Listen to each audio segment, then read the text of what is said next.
There's a huge misconception about what the pharmaceutical industry does and who they are beholden to.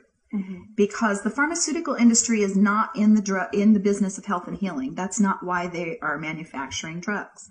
They're in the business of symptoms, maintenance, and disease management. That's what makes them money. That's what's profitable. Curing disease is not profitable. So there are a number of cures for various diseases that have been discovered, and then they're bought out by the pharmaceutical industry, or the companies are sued to keep these remedies off of the market because they interfere with drug profits. What people need to really be aware of is that this is not an altruistic business. We're not talking about, CEOs that go to their companies every day that are philanthropists that are trying to heal the world. That's a very unrealistic picture of people to have of what a pharmaceutical industry is about or what they do. This industry is beholden to stockholders. They have a legal obligation to consider the stockholders above and beyond the consumer. So if you are aware of that, that makes it a lot more comprehensible as to why they would put drugs on the market that could harm people but were financially beneficial to their stockholders. And that's the point I want to drive home to people. If you're depending on drugs to heal you, you are placing your eggs in the wrong basket. My niece, who was 20 years old, was attending Indiana University, and she was a pre-med student there. She was in a car accident and was prescribed hydrocodone, Vicodin, which is an opiate painkiller. And she was taking the drugs, and they were causing her such severe sedative properties that she wasn't able to study. So she was trying to pull an all-nighter with some friends to study for an exam the next day, and she went to a local health food store and purchased some ephedra, which is a stimulant. She took that concomitantly with her drug and had an adverse reaction. And she ended up in a local hospital, and they labeled her as bipolar and started giving her the whole gamut of antidepressants and mood stabilizers and antipsychotics and all of that. And then she became a mental patient. And I'd like to back up and just say that part of the problem of being labeled in the first place is that those labels go into a medical history, a familial medical history, so that when additional family members who may have the same predisposition to having adverse events, just like I did, because if we're genetically related, we can have some of the same genes, then those individuals will automatically be labeled when they come up symptomatic because of their relatives. So she had mentioned that she had an aunt who was bipolar, etc. And they said, oh, exactly. So no one even entertained the idea that she was having an adverse drug reaction. And of course, because she was toxic, that was the reason she was having the event. And when they added additional drugs, she became more toxic and she became more seriously ill. And at one point, she then got a schizophrenia diagnosis instead of a bipolar diagnosis. And she was on a cocktail of almost 14 different drugs by the time that it was all said and done. Wow. So she had to drop out of school.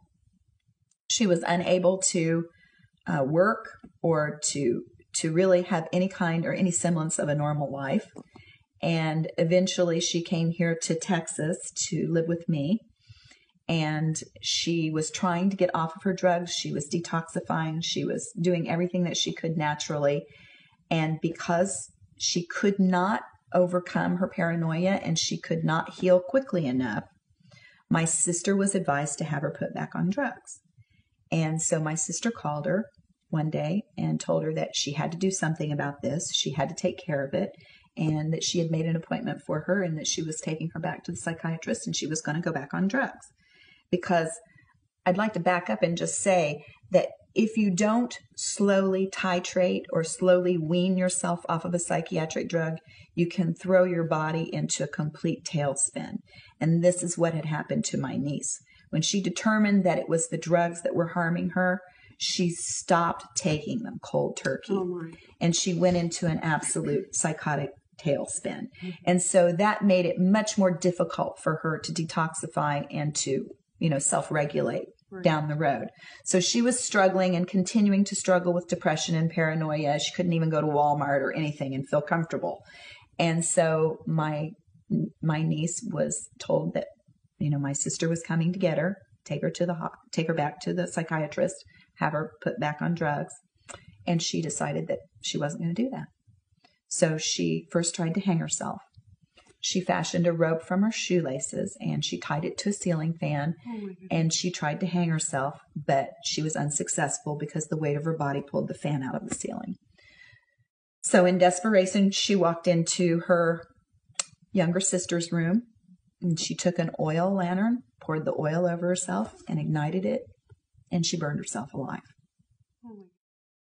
It was at that point, it was at that moment that I knew that I had nowhere to go but out with the information, that my life's journey, my experience, my knowledge, my profession, my education, all of it had lined up to make me a credible witness and to make me a credible way shower, to explain to people what had happened to my niece, what had happened to me, and what was happening to them.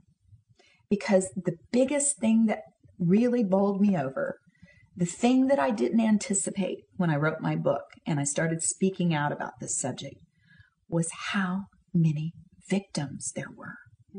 The vast number of people who had had this experience that I had was it was mind-boggling. And the number of people that were desperate for help, that were turning to professionals, that were turning them away and telling them that there was nothing they could do, that they didn't know how to detoxify people, that they didn't know how to help people get off of the drugs. They were given a life sentence the minute they received that label and that diagnosis, and they were never allowed to try anything else. There were no alternatives that were recommended. There were no other options for these people but to continue to take these toxic chemicals and to become less and less of an individual. They lose their sovereignty spiritually. They lose their rights as citizens. They lose their cognitive abilities. They lose the frontal lobe capacity to think, to create, to be what makes us human. And those were the things that I knew I had a moral responsibility now to speak out about.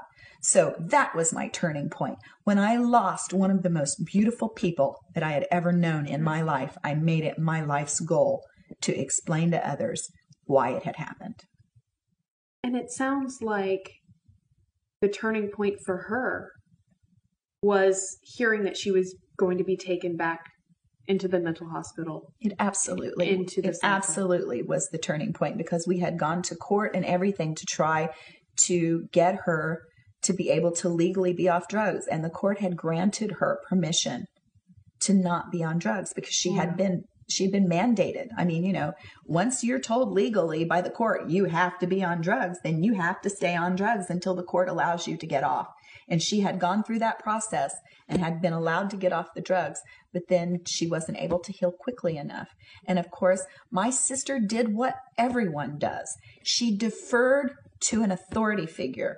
She didn't know what to do, and she asked someone else, and she took that advice and ran with it, and it cost her daughter's life. What I would really like to say is that people have to be proactive and do their own due diligence. In the age of information, ignorance is a choice. So I insist that people do their own due diligence. You are giving your power away to an authority figure. If you take everything they tell you for face value and run with it, you are making yourself available to be victimized by profiteering corporations because they have an ulterior motive, and that is profit. And you need to be aware of that.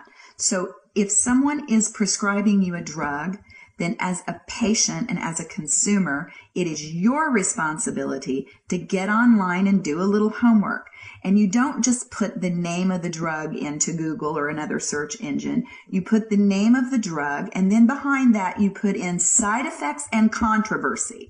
And you will open the can of worms that needs to be opened, because where there is smoke, trust me, there is fire in the pharmaceutical industry, because they are very proactive about shutting people up and putting the lid on things that are not true. They are very prolific in suing people.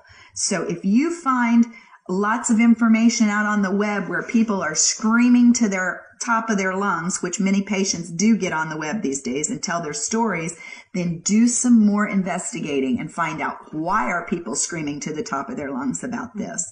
And do not take the manufacturer's site for gospel, because the thing they need to worry about more than their doctors being bribed is their doctors being misinformed, because there is an ongoing dis and misinformation campaign taking place about pharmaceuticals. And if you're not aware of that and you make yourself available to these people, you will become victimized by that. So what I'm telling people, and what I insist on anyone who contacts me and asks me for my information, is to do your own homework. Don't allow people to talk over your head. Don't allow people to intimidate you. And when I say people, I mean physicians and other healthcare providers, because that is their MO. Their modus operandi is, I'll talk over your head and therefore I'll intimidate you because you won't know what I'm talking about, and you'll do what I say because I'm the authority figure. Well, what I say is, stop playing small. Own up to your own personal responsibility about your health. Do your own research, learn their language, and ask questions. If they aren't open to you to answer your questions and to let you partner in your own health care, find another doctor. You wouldn't go buy a new car by just going to one lot and shopping. Don't do it with your health care, where our lives are on the line, and you have to be responsible. Thank you so much for your time today, Gwen.